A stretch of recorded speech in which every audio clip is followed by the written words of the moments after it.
Welcome back, everyone, as we continue through Luke chapter 14, verses 25 through 15:10. Now, this section from 14:25 to the end of the chapter is going to, I guess I'm suggesting that it's about the cost of being a disciple. And then the last section from 15:1 to 15:10 is going to be an introduction to a later teaching, but I think we're going to see God's heart in his desire for sinners to be saved.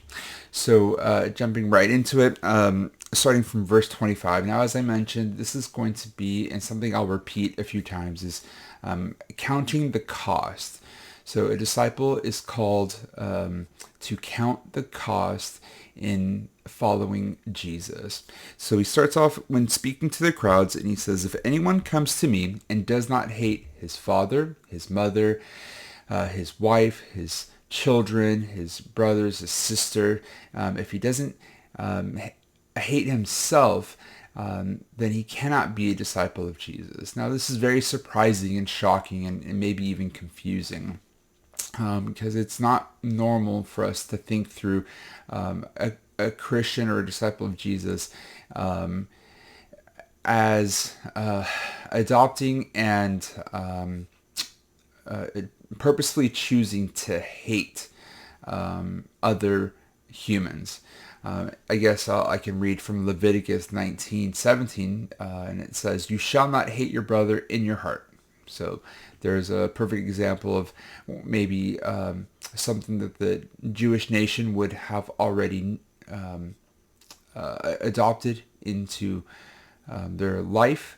And so when Jesus says that they're called to hate, and I looked up the word hate to give it some color. So hate meaning to feel intense or passionate dislike for someone. So is Jesus calling his disciples to feel intense or passionate dislike for his family members and even himself? And if you don't do that, you're unable to be a disciple. And I would suggest that the answer is no. That's not really what Jesus means here. I liked and agree with what commentator Joel Green suggests, and he says it's more of a pledge of allegiance. So in the option between your family, of your identity of who you were previously, in your option of pledging your allegiance to Jesus, when you have the option, then the option should just clearly and always be following Jesus. That's where you are to pledge your allegiance and pledge your new value system. In this culture, and it's true in cultures today, that your identity and who you are and your value system can be wrapped up in your familial status and your identity within that. So a shift change of pledging your allegiance from one to the other. Everything that you were previously and everything that is of your identity now needs to be switched to Jesus. And he continues that idea with the next verse, and he says, "Whoever does not bear his own cross and come after me cannot be my disciple." Obviously, we know that Jesus is going to die to the cross, but what did this mean to his audience at this time? And what is clear is that the crowds would have known the cross to have been a very bad thing. It is a tool that the Romans used in order to torture and punish and kill. And so if Jesus is saying to bear your cross and follow me, there's ideas of enduring, to accept, to carry this weight on this path of following Jesus. We could probably spend, and I would suggest that we spend time individually thinking through each of these sections, and maybe just sit and stare at a wall or go walk in the garden and chew on this, any of these or all of these different sections and parables and images that Jesus provides, to consider what does it mean to count the cost, to weigh the matter thoroughly for the cost of being a disciple of Jesus. And it's good, just as a quick observation, that Jesus is telling the crowds up front very clearly what the cost is. He's not hiding his agenda. He's not saying that there's no bait and switch tactics here. Jesus is very upfront in saying there is a large cost in following me. And then he continues the similar idea of counting the cost, and he gives this parable of a person who's considering to do this construction project in building a tower. And he says, which of you desiring to build a tower does not first sit down and count the cost? And here's the line I'd like to emphasize: whether he has enough to complete it. This is, I think, the important part. Does he have enough to complete it? So in counting the cost, are you able to have the resources? Are you able to give up everything that it's going to cost in order to bring this about to completion? God's heart is for his disciples not just to start a journey with him, but to bring it about to completion, no matter what the cost is. That transitions to this other parable in which Jesus starts telling the story about kings going to war. Excuse me.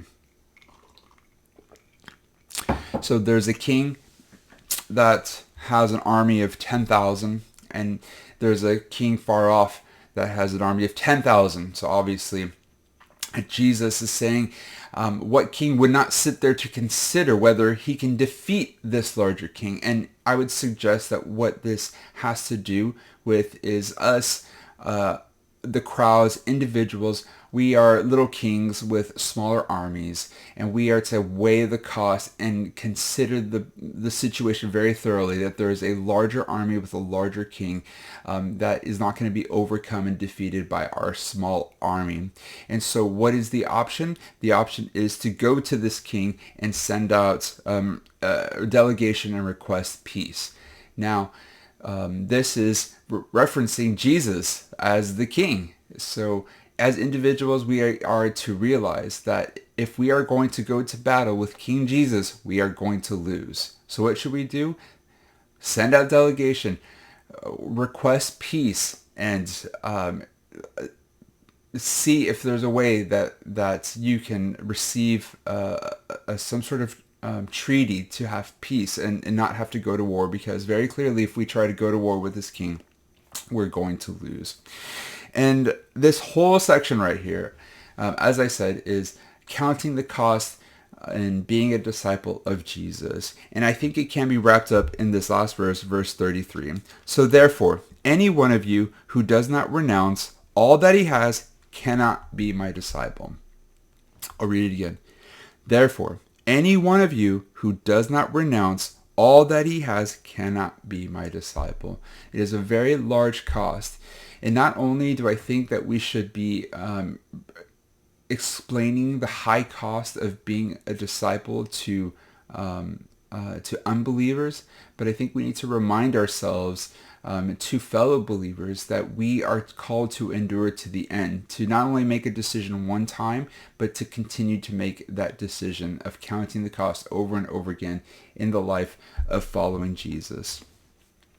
Jesus then gives a picture or a visual, and I love this because I think it's so practical. As I read this, I sorry, Jared, to bring this up. I love eating with Jared, and there's been times where maybe we'll be eating some food and he'll take some salt and he'll put it on his food and calculated, I don't even know what you call that, pinches of salt on his food. And I used to give him a hard time about it, but since then I probably have added that technique into my own personal food preferences and add a little bit more salt than I did previously in life.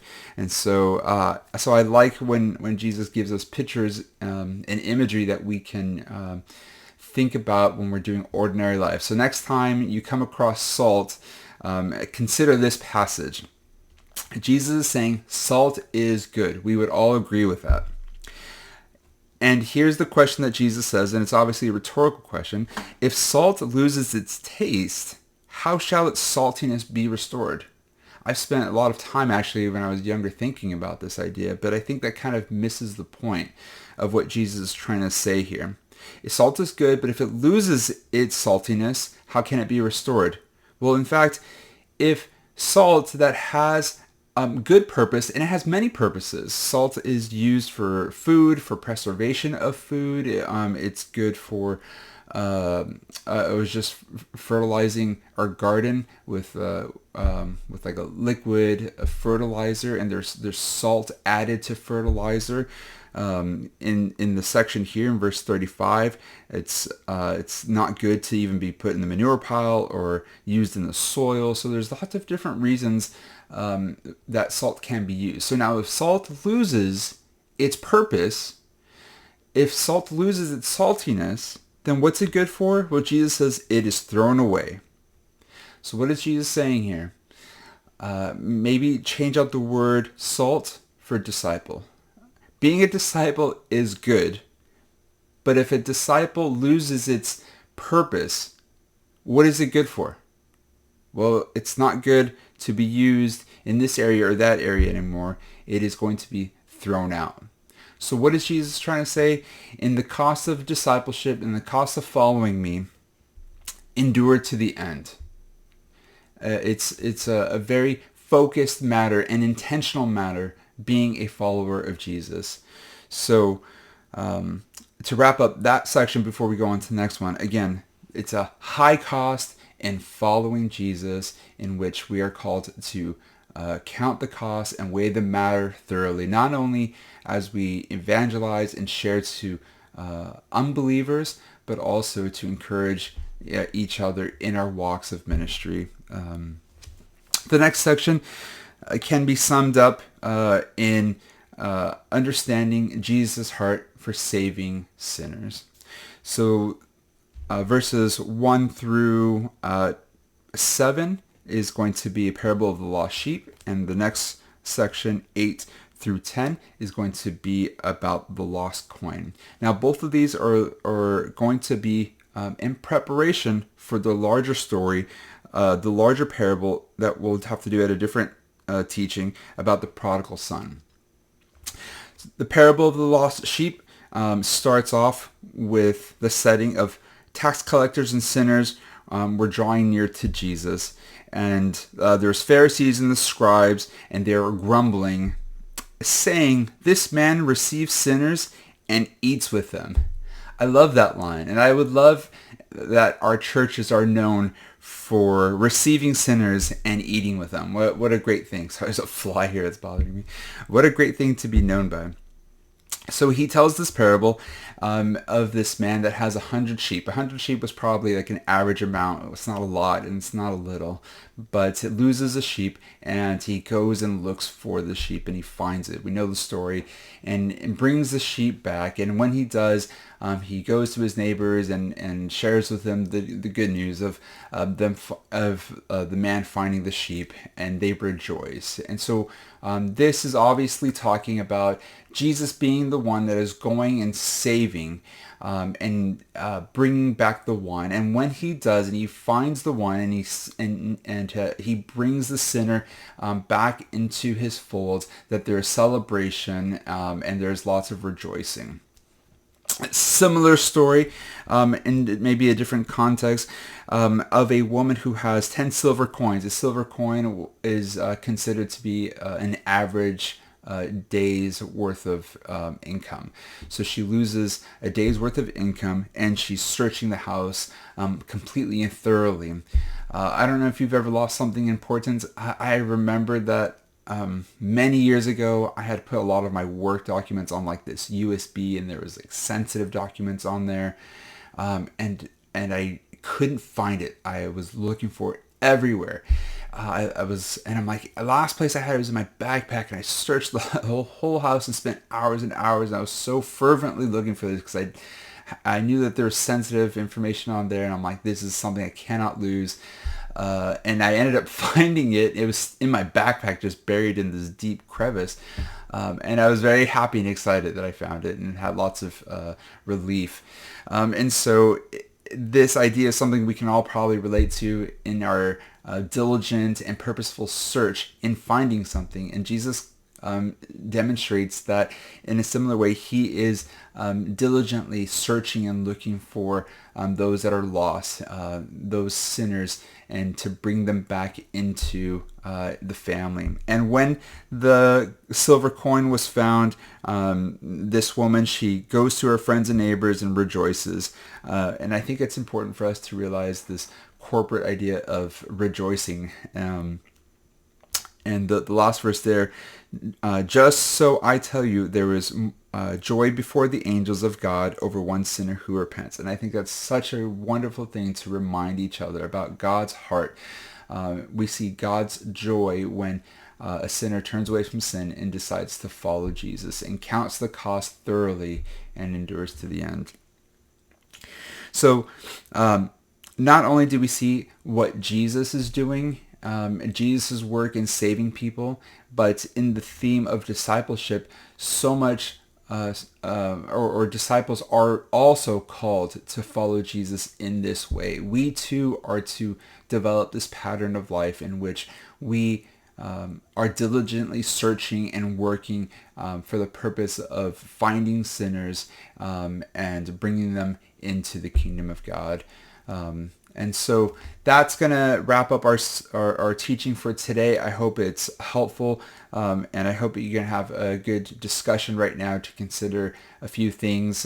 Maybe consider what you learn about God, make some observations of what you learn about humanity, and diligently search for one thing that you can apply to your life this week. So love you guys, and praying for you, and looking forward to seeing you next time.